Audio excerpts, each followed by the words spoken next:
Halo guys, bersama saya Nida Dusturia dari English Studio. Dalam video kali ini saya akan menjelaskan mengenai connective words, yaitu kata penghubung yang menunjukkan sebuah kekontrasan. Jadi antara satu ide itu berlawanan atau bertolak belakang dengan ide yang lainnya.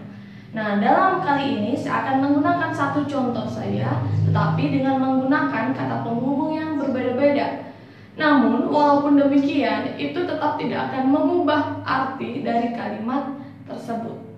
Oke, yang pertama, kata penghubung yang menunjukkan sebuah kekontrasan sebagai adverb clause, kita bisa menggunakan even though, although maupun though, yang artinya bisa meskipun atau walaupun. Contohnya, even though it was cold, I went swimming. Jadi meskipun itu dingin, aku pergi berenang. Nah, bisa kita lihat bahwa di situ ada dua kondisi yang berlawanan. Yang pertama itu cuacanya dingin, tetapi yang kedua dia tetap berenang. Oke. Even though it was cold di sini merupakan adverb clause dan I went swimming merupakan independent clause-nya sebagai klausa utama. Nah, jika kita meletakkan adverb clause tersebut sebelum independent clause, maka kita harus meletakkan koma di sini sebagai pemisah antar klausanya. Yang kedua, kita juga bisa menggantinya dengan although, sehingga menjadi although it was cold, I went swimming. Nah, artinya juga sama. Oke, selanjutnya kata penghubung yang menunjukkan kontras sebagai conjunction. Kita bisa menggunakan but anyway, but still, ataupun yet still.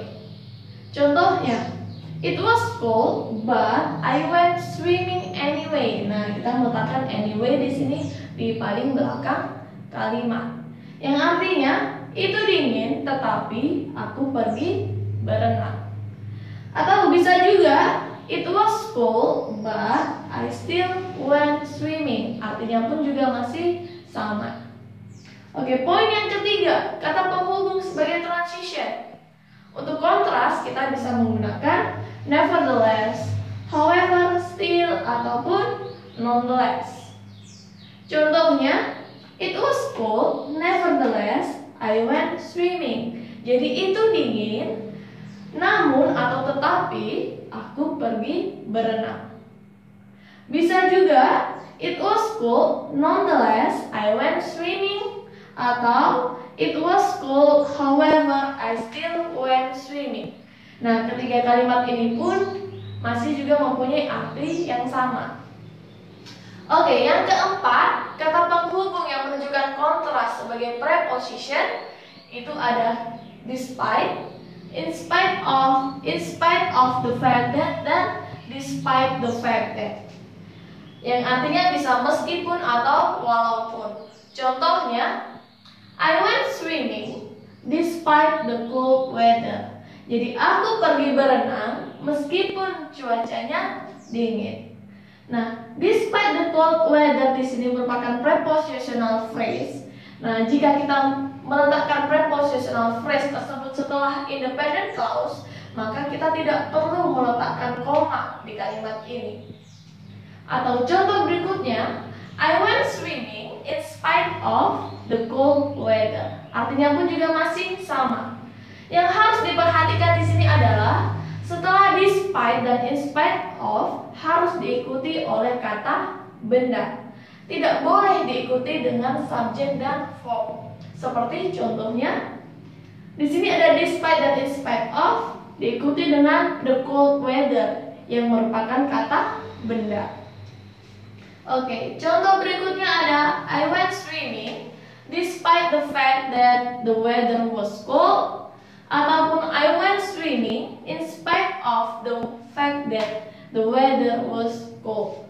Artinya pun juga masih sama, tetapi yang berbeda adalah jika kita menggunakan despite the fact that dan in spite of the fact that harus diikuti oleh subjek dan verb.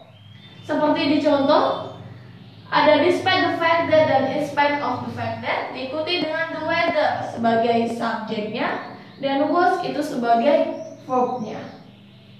Oke, selanjutnya ada juga yang namanya itu direct contrast. Jadi perbandingan secara langsung. Jadi ada satu ide itu benar-benar berlawanan atau bertentangan dengan ide yang lainnya.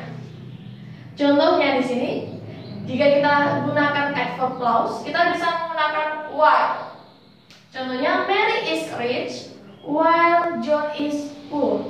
Jadi Mary itu kaya, tetapi John itu miskin. Oke, bisa kita lihat bahwa ada dua hal yang saling bertentangan, yaitu antara Mary kaya, tetapi John itu miskin. Atau bisa juga kita balik, John is poor while Mary is rich. Nah, yang harus diperhatikan di sini, kadang-kadang kita bisa meletakkan koma sebelum while clause-nya jika klausal while tersebut menunjukkan sebuah atau dua hal yang bertentangan atau dua hal yang kontras. Nah, fungsinya koma di sini untuk memperjelas bahwa ada dua hal yang bertentangan. Oke. Yang kedua, sebagai conjunction kita bisa menggunakan but. Contohnya, Mary is rich but John is poor, atau John is poor but Mary is rich. Atau yang terakhir, sebagai transition bisa menggunakan however dan on the other hand. Contohnya, Mary is rich however John is poor. Jadi Mary itu kaya tetapi John itu miskin. Atau bisa juga John is poor, Mary is rich however. Nah, kita letakkan transisinya di paling belakang kalimat. Atau Mary is rich, John on the other hand is poor. Dan yang terakhir, John is poor, Mary on the other hand is rich. Oke, demikian materi mengenai connective words yang menunjukkan kekontrasan. Thank you guys.